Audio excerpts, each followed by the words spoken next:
Welcome to our fifth session of Advanced Power Searching with Google.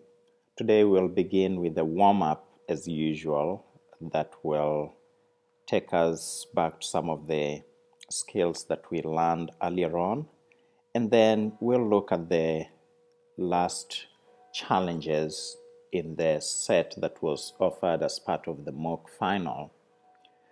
And so let's go ahead and begin with our warm-up problem.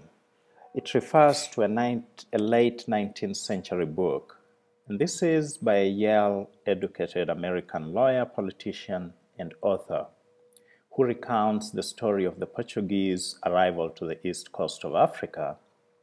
The town in question is Mombasa, and it's inhabited by a people he refers to as Moors. What book is this, and in which section is this story? So several things stand out. We have some reference to the author, but he's also talking of the Portuguese arrival to the east coast of Africa. So I will start by, I'll look for early Portuguese sailors. History of Portugal, Portuguese discoveries, north coast of Africa. Let me add East Africa to narrow down a little. I'll quickly take a look at the Wikipedia page that refers to the Portuguese, the Indian Ocean explorations,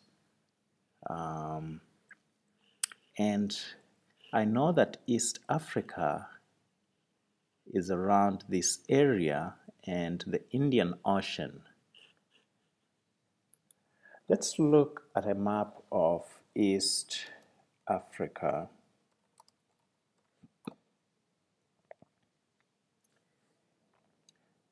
So on a map of the East African region, we see Mombasa in this area, and this is within the Indian Ocean. Let's look at the Portuguese Indian Ocean explorations. This might point to something. Monopoly of trade, we see Mombasa being mentioned here, but I don't see the explorer. And so I will try another approach. Let me look for early Portuguese explorer, Mombasa. And I'll use Mombasa as used. And the first reference actually prefers Mombasa, and in Wikipedia we see Vasco da Gama mentioned. And we have a history of Mombasa, Kenya. We see a reference in 1498, a Portuguese explorer called Vasco da Gama landed. So there is Vasco da Gama mentioned, and this is from Mombasa Info. This looks like a blog page, so I'll go back to the Wikipedia page, and I see Vasco da Gama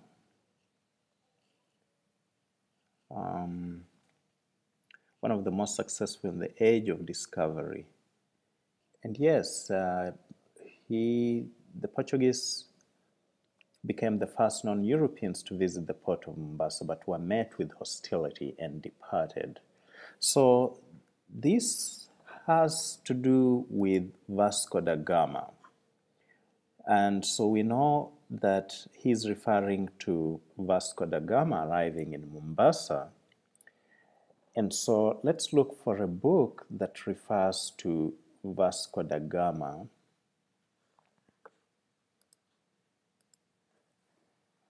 Vasco da Gama. Vasco da Gama. Let's just search that. But instead of searching the web, BBC History of Vasco da Gama, I will go into books and see what I can find in there.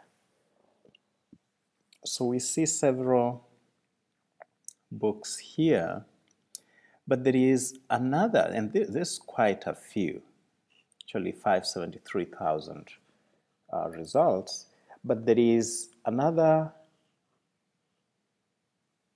interesting part in this problem. They're talking about a 19th century book. So we can go into search tools now, and within books, we will narrow down to books written in the 19th century. And now we see several entries here, and all these, like this was written in 1891, Vasco da Gama, his voyages and adventures,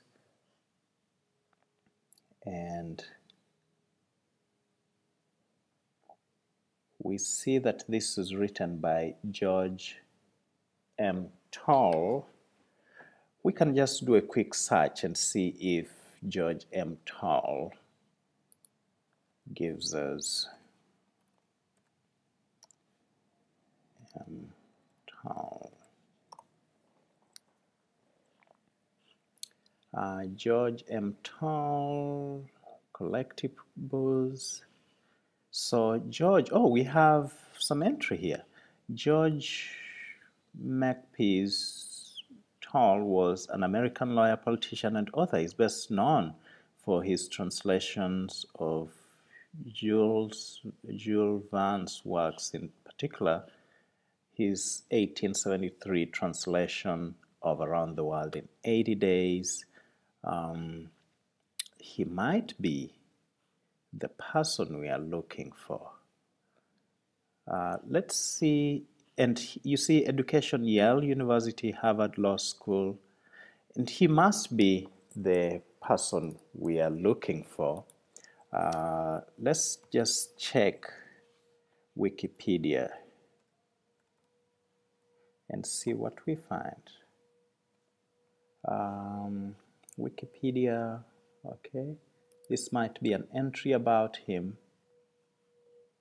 And yes, we see his profile here, selected works. I actually see Vasco da Gama listed as one of his works. And so it seems like we have the correct book. But now we want to find the answer to the next section. What's the book? We know what book it is, and in which section is this story. And for the answer to that question, I will go back to Vasco da Gama. Let me look at the table of contents and see if we have any help here. And you see on the ninth chapter talks about Vasco da Gama arrives at Mombasa, and that's page 74. So let's go to page 74. And yes, here it is. And if you look at this section, it tells about Vasco da Gama, and we see a Mu. So these are the people that inhabited the port. And at this point, we can confidently say that we have solved the warm-up problem. Let's look at our next problem, and this involves a climate graph that has three names. Okay, our next problem involves a climate graph. And it says above is a climate graph showing average temperature and precipitation for a major city. Across the top are 3 cities. Research the climate for each city and decide which city fits the graph. So we have 3 names here: Christchurch, Quezon City, and Port Moresby. And you are supposed to figure out which of those cities this climate graph represents.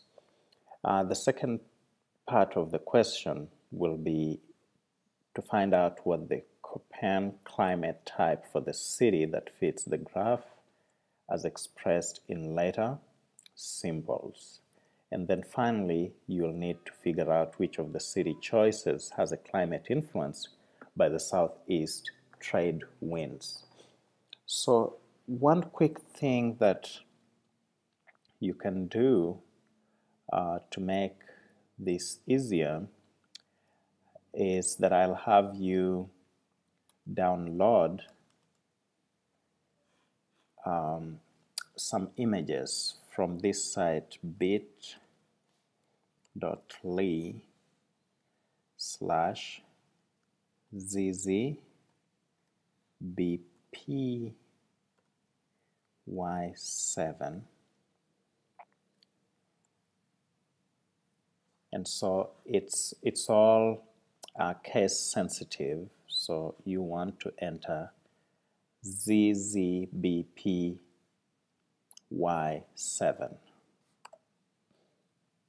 And of course it shows in my history. And then there is this little folder here. It has images in it, several images. Let's go ahead and download this. So save image as, and you can save it on your desktop or whatever convenient place, and I'll just go ahead and download it. So now I have it on my desktop, and I would also go ahead and download the feather. So let's also save that on the desktop or whatever is convenient. And the World Fair, because this is part of last week's session, and if we have time, we'll use that image as well. So let's go back to our question. So we have our climate graph, and we have our image. So we have our image saved on the computer, and what I'll do is I will move my screen so that my images are visible, because I would like to be able to search images. So let me put them in a location that is accessible. On the other hand, you can just make sure that Finder is visible.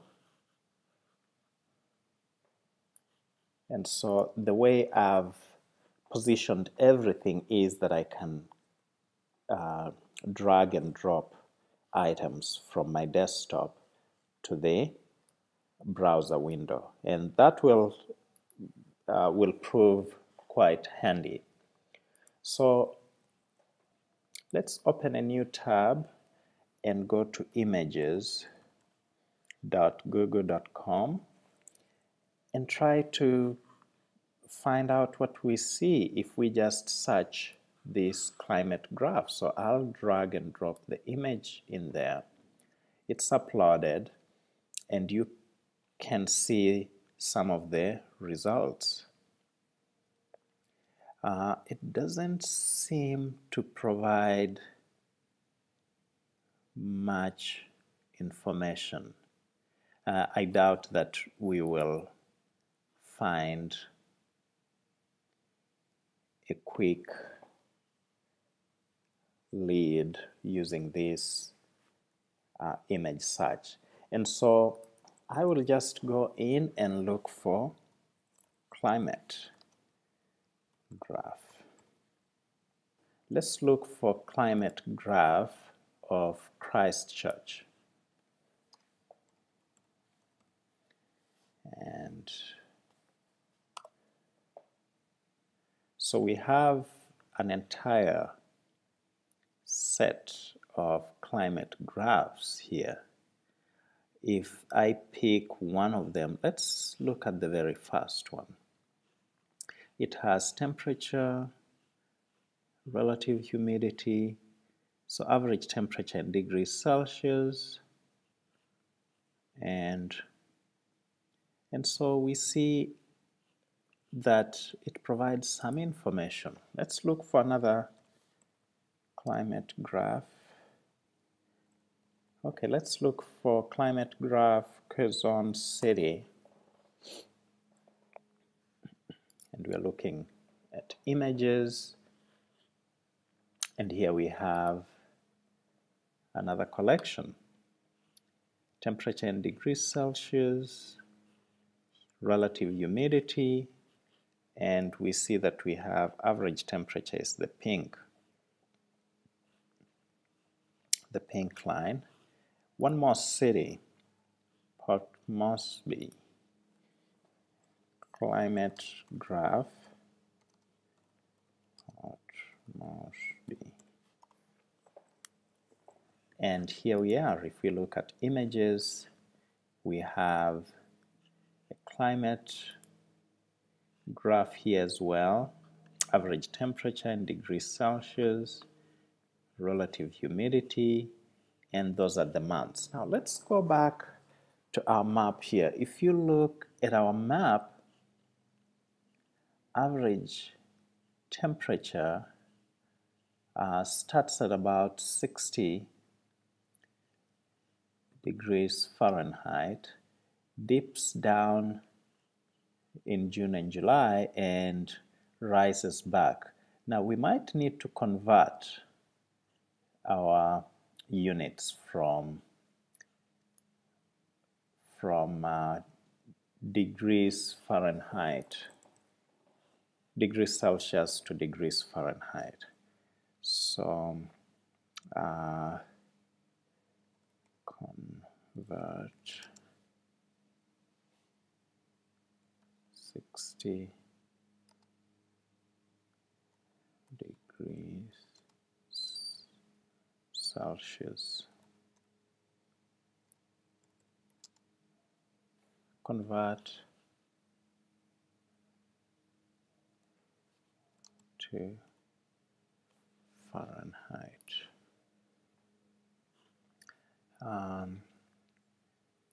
So we see we have Port Moresby, temperature of about 27, about 28 to lows of 26. Let's convert 27 to Fahrenheit. That will be 80. So we see for Port Moresby this would be about 80 degrees, and that's way higher than the temperature that we have here. Let's look at a second one. This is Quezon, and it's about the same, and you can see that it rises. It doesn't dip like in our map here, in our climate graph here. Let's look at Christchurch. As you can see, it starts, and this is in Fahrenheit, in the low 60s, dips to the low 40s, and then back to the 60s. Let's look here. Low 60s, dips to the low 40s. So I'm starting to lean towards Christchurch. And where is Christchurch? Christchurch. And this is New Zealand. And we are looking at, let's look at the map.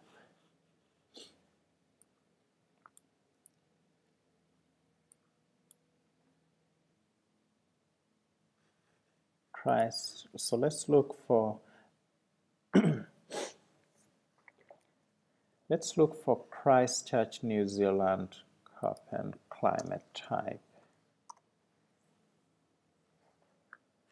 And we have New Zealand climate info, type CF according to the Köppen climate classification. Let's see.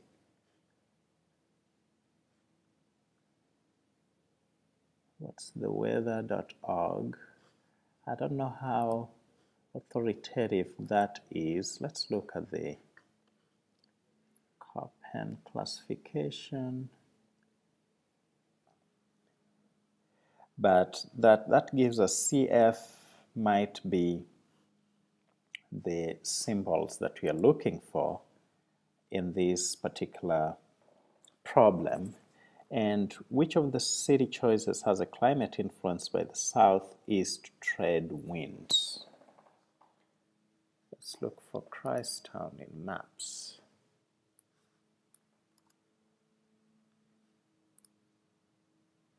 And we saw that that was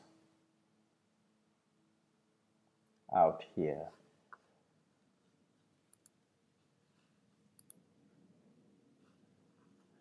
So Christtown, Port Moresby, and the Philippines.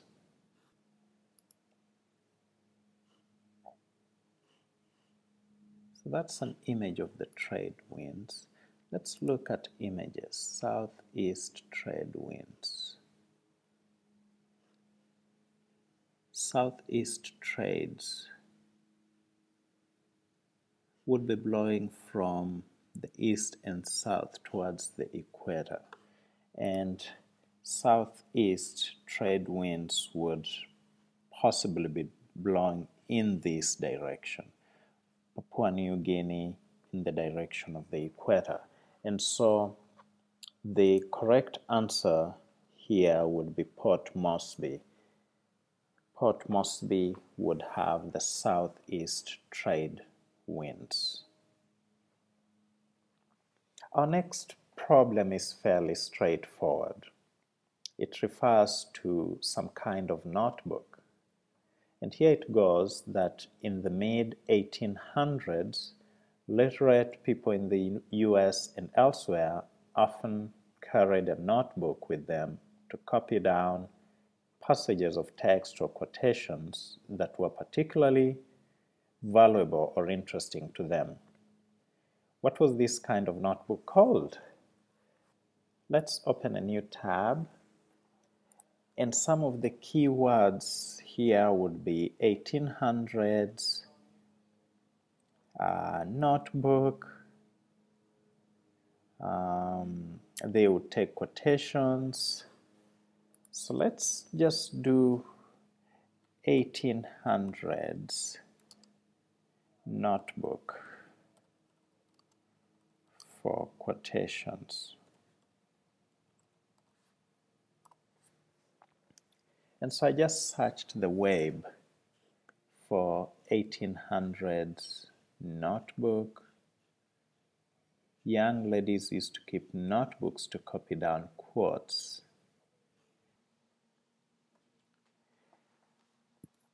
Another way of approaching this problem is to use the reverse dictionary.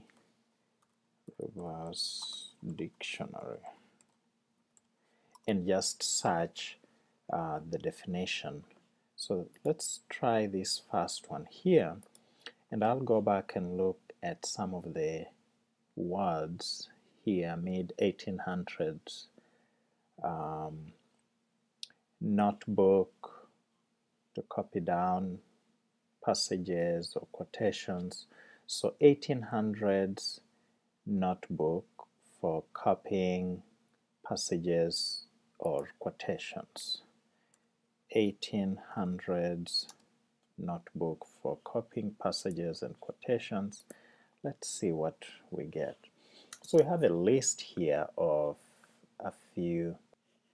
So I'll just search for commonplace book and see what it pulls out.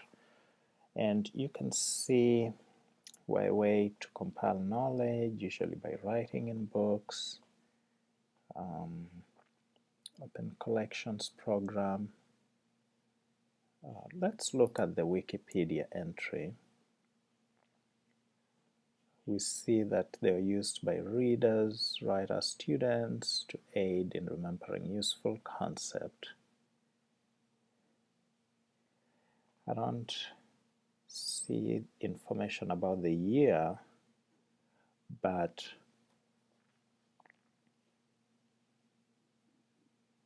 they are also talking about the commonplace album.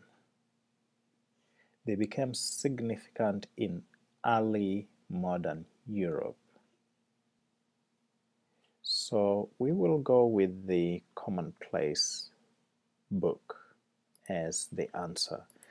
We used reverse dictionary to quickly get back to the word whose definition was provided here. Our next problem is about a famous person. It says, although best known for other works, this doctor ran as a parliamentary candidate for the Liberal Unionists. He also compared seals to slugs while working on a whaling ship. Later in life, he sent an open letter to the newspaper decrying the greatest crime ever committed. The question is, what book did he write on the subject of this great crime? And secondly, what's the closest library to you that has a print copy of this book? So we'll open a new tab and go ahead and search just using this phrase in the last sentence of this paragraph. And so let's go ahead and search greatest crime ever committed. Greatest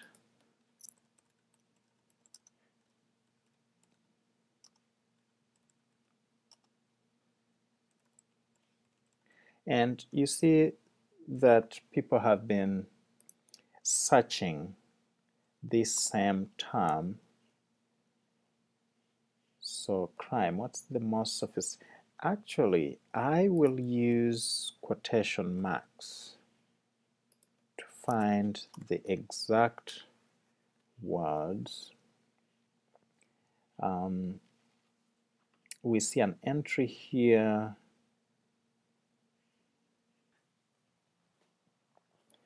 So if I search for greatest crime ever committed later, I see an entry here by Conan Doyle, and that's in Google News. Let's find out who this Conan Doyle is. Conan Doyle. Arthur Conan Doyle was a Scottish physician and writer who is noted for his fiction stories. So we definitely have a candidate for our question, and if we keep looking at other sources, we might be able to get a little more information on him. So the subject, the question about what book he wrote on the subject of this great crime. There is a PDF version here, The Crime of the Congo. So this is The Crime of the Congo. This written in 1909, and this is a PDF version.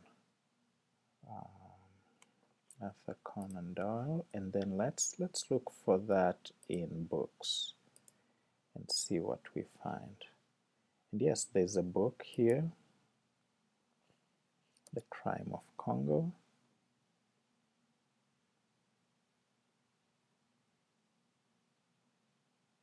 And it's the exact same book as the PDF that we found here. So now we know the answer to the first question. Now, where can I find? Let's search WorldCat and see if we can find The Crime of the Congo.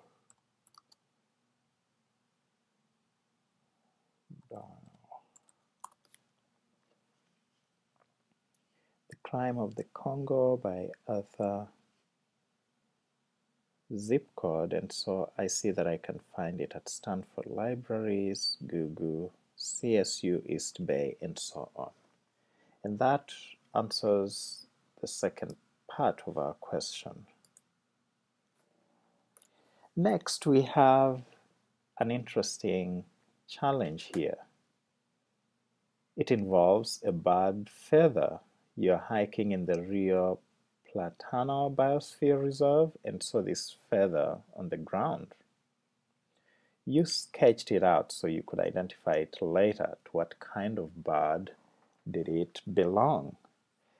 And we will start by just searching to figure out where Rio Platano Biosphere Reserve is, because it will give us some information on where geographically we will be looking at. Rio. Oh, it's somewhere in Honduras. So this is in South America. And now let's look for Rio Platano Biosphere Reserve birds. I might try to filter by color. Let's see if red gives us anything better, maybe orange.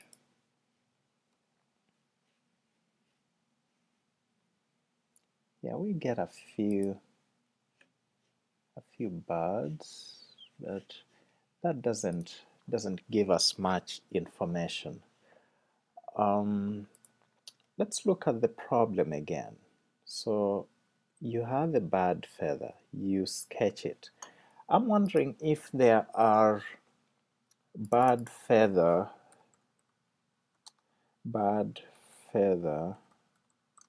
identification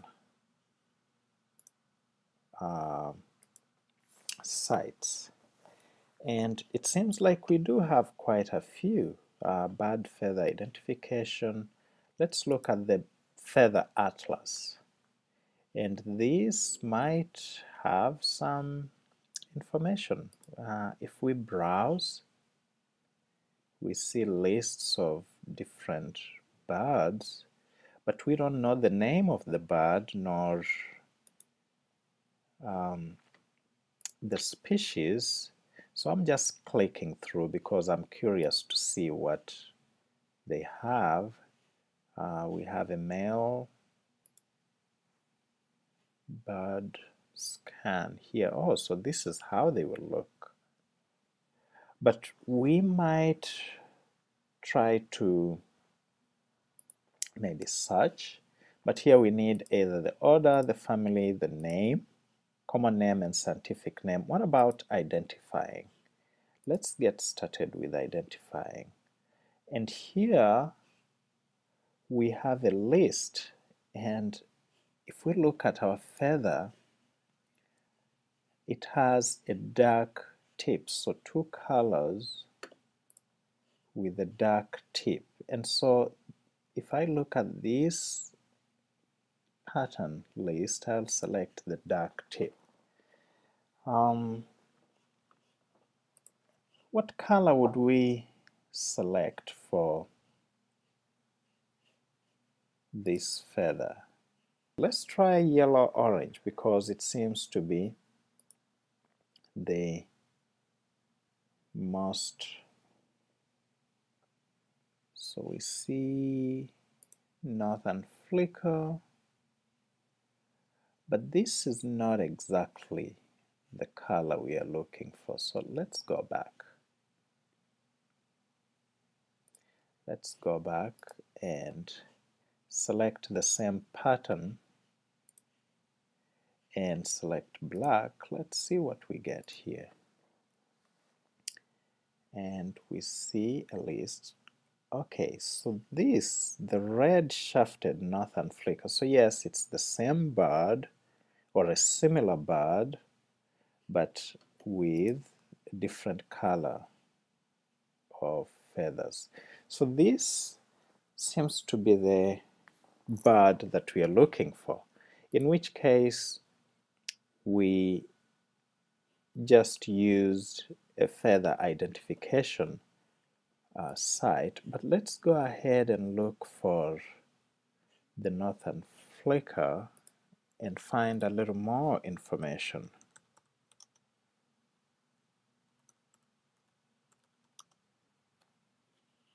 Northern flicker bird. Let's look at the images. Okay. Yeah, look at this. I could possibly get one of those feathers and find it similar to the feather that we have in question.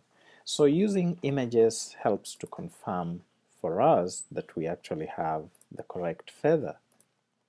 This feather belongs to the northern flicker bird, and we can check a few more websites to make sure that we have the correct bird. We can conduct a little more research to find out a little more information on the northern flicker bird and just make sure that we have the correct identification. But at this point, I think we are fairly confident that this feather matches what we have in this identification image. And with that, we come to the end of this session of power searching with Google. Thank you.